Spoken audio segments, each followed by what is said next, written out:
Buenas tardes, jóvenes de grado 11, ¿cómo me les va?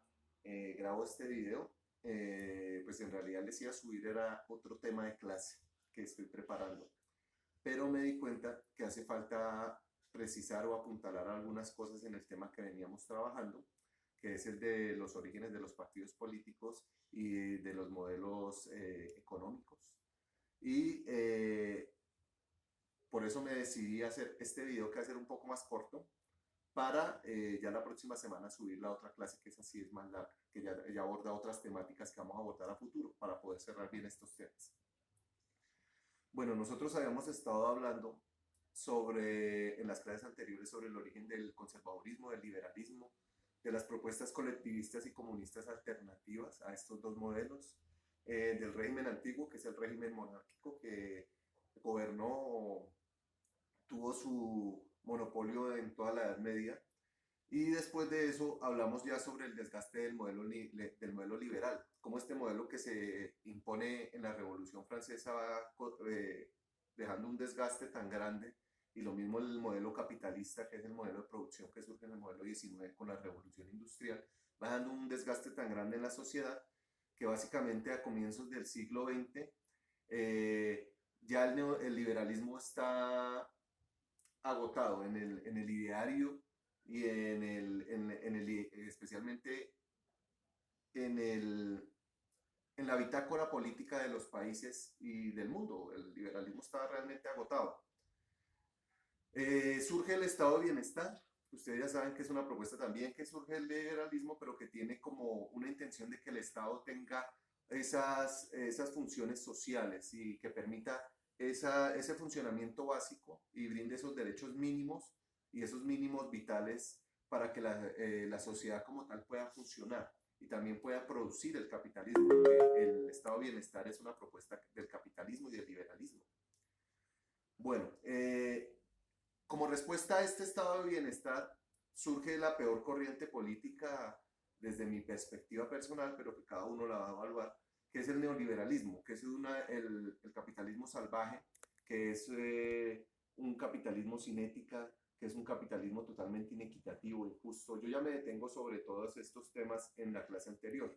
Entonces, todo este tipo de cosas que salen del coloquio de Littman, que es donde se funda el neoliberalismo, pues tiene una cantidad de cosas o de estructuras que ya son definidas y que se han demostrado a lo largo de la historia de cómo actúan y que son muy negativas.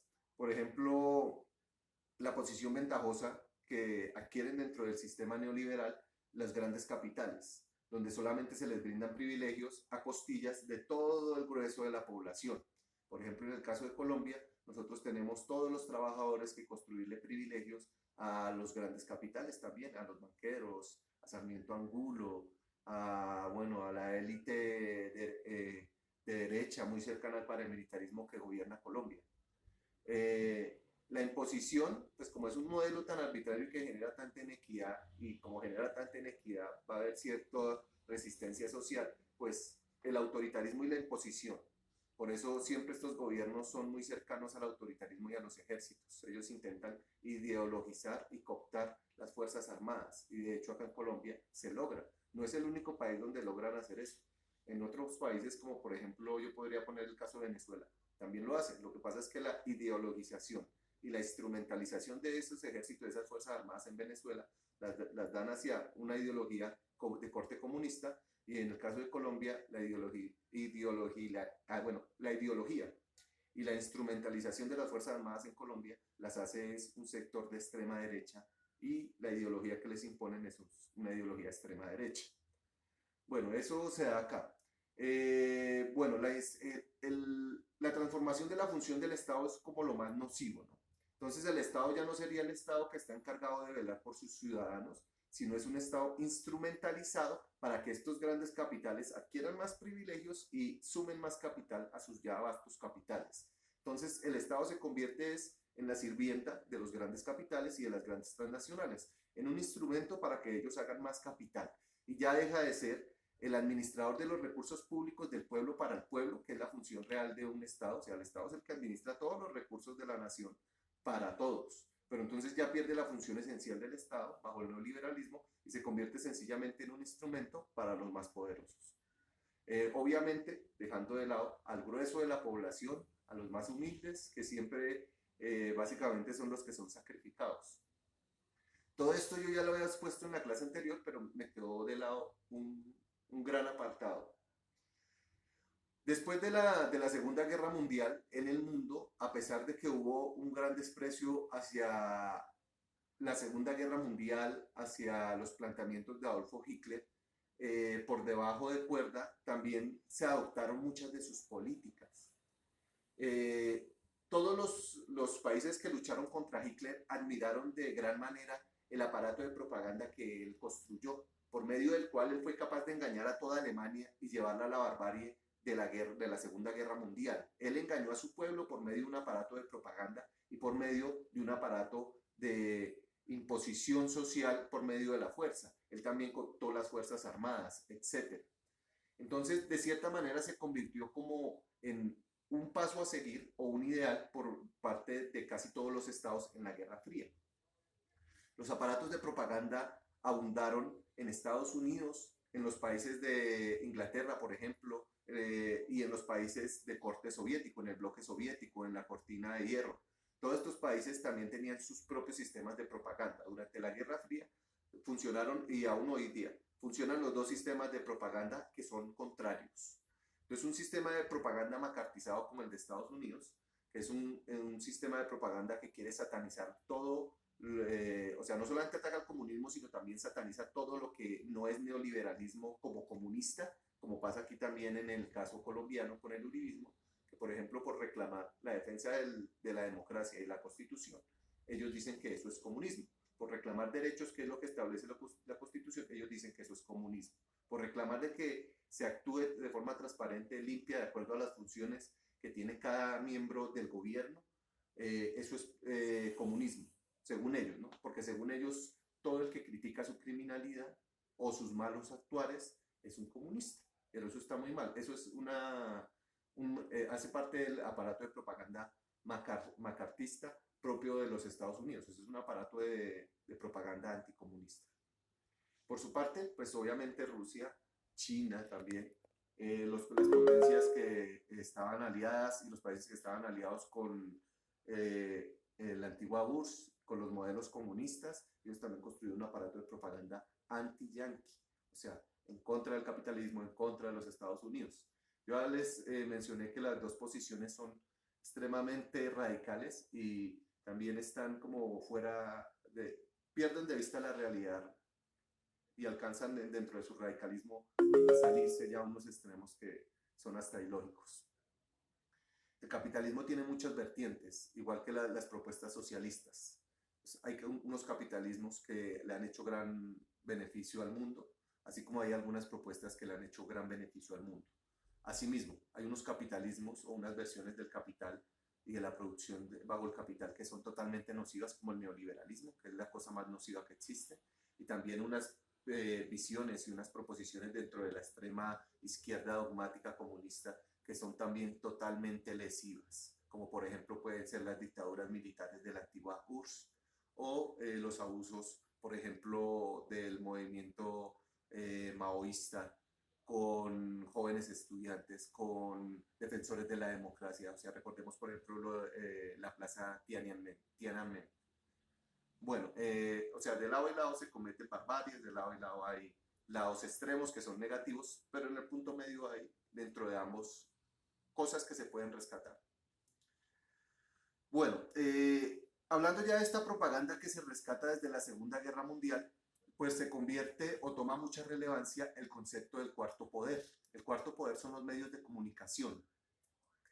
Y básicamente lo que hace el neoliberalismo, también como algunos de los aparatos gubernamentales y políticos de algunos países con regímenes comunistas, por ejemplo en China se controla mucho la libertad de expresión y también la libertad de prensa. Se construyen unos aparatos de propaganda de lado y lado. Hoy por hoy esos aparatos siguen funcionando y el neoliberalismo se convirtió como en el abanderado de aliar al Estado y instrumentalizar los medios de comunicación. O sea, en todos los estados neoliberales, por ejemplo, yo voy a poner el ejemplo de Colombia porque es que es muy evidente. En lugar del gobernante y el Estado buscar esa función básica del Estado que es administrar los recursos de todos para todos, lo que buscan hacer es beneficiar a una élite y como van quedando develadas algunas de las cosas como van dejando una imagen negativa dentro del pueblo, porque en realidad ellos se hacen elegir con falsas promesas y cuando ya hacen sus acciones de gobierno son acciones de gobierno que solamente benefician a una élite, pues del resto de la gente siente disgusto por eso, se siente mal. Entonces lo que ellos han optado por hacer es, por ejemplo, lo que hace el señor presidente de acá, que es comprar, invertir muchos millones para comprar una portada de semana y que le hagan un falso reportaje donde lo endiosan sin ni siquiera mostrar la realidad. O sea, a nosotros no nos interesa que a él le vaya mal, pero de hecho nos interesa que le vaya muy bien porque si a él le va bien hay menos muertes en Colombia. Pero, o sea, no tiene ningún sentido que yo venga a construir una imagen de la nada. Era mucho más honesto que él se hubiera mostrado con sus acciones reales. Eh, o, por ejemplo, ahorita eso que hicieron que fue muy bárbaro, que es robarse la plata de la paz para pagar un lavado de imagen y unas campañas de ataque a otras personas en redes públicas. Ahorita también salieron con una cosa que es totalmente salida de todo, y es que ellos lo que pretenden en realidad ni siquiera es dar un debate abierto y sincero, sino lo que pretenden es acallar a todo el mundo por las redes sociales. O sea, ahorita acabaron de montar el mismo gobierno una persona cuyo único fin es eso, perseguir al que piense diferente. Entonces eso es una cosa muy terrible.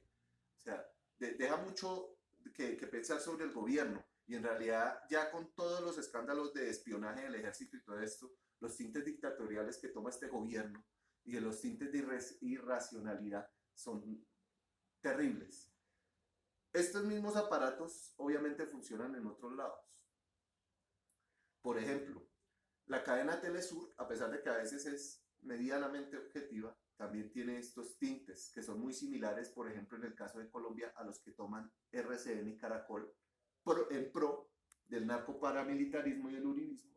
Y en otras regiones del mundo y en otros sectores, estos otros medios que también funcionan es como aparatos de propaganda de otros regímenes, lo que hacen es también como tomar partido por esos regímenes. Esto es muy importante hablarlo del cuarto poder porque neoliberalismo y dictaduras de izquierda también, sin el cuarto poder no existe. Estas dictaduras creen que se debe cooptar todas las libertades de los individuos, tanto las dictaduras de derecha como las de izquierda, que se debe manipular al individuo a tal manera que se debe imponerle una venda e imponerle una realidad falsa.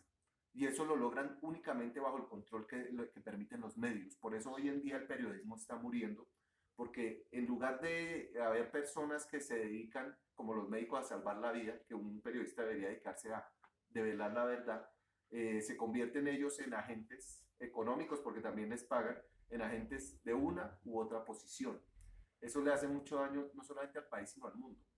Pero entonces quería hablar sobre este temita que me había quedado un poquito por fuera, que era el de los medios masivos de comunicación y cuál es su papel.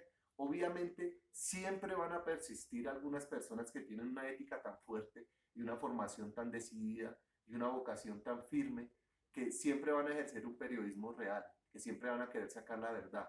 Por ejemplo, yo admiro mucho a Daniel Coronel, es un gran periodista, un gran investigador, eh, pero aún así la tendencia a nivel mundial es que el periodismo está siendo acallado, el verdadero periodismo, y cada vez más se va convirtiendo los medios masivos de comunicación en herramientas para los más poderosos. Eso es muy negativo, porque entre más se esconda la verdad, pues en realidad menos todos vamos a poder participar y menos soluciones y menos alternativas vamos a poder plantear frente a los retos que nos presenta día a día esta sociedad. Bueno, yo voy a dejar hasta acá la clase, espero que les haya agradado. Ya para la próxima semana voy a abordar ya otros temas.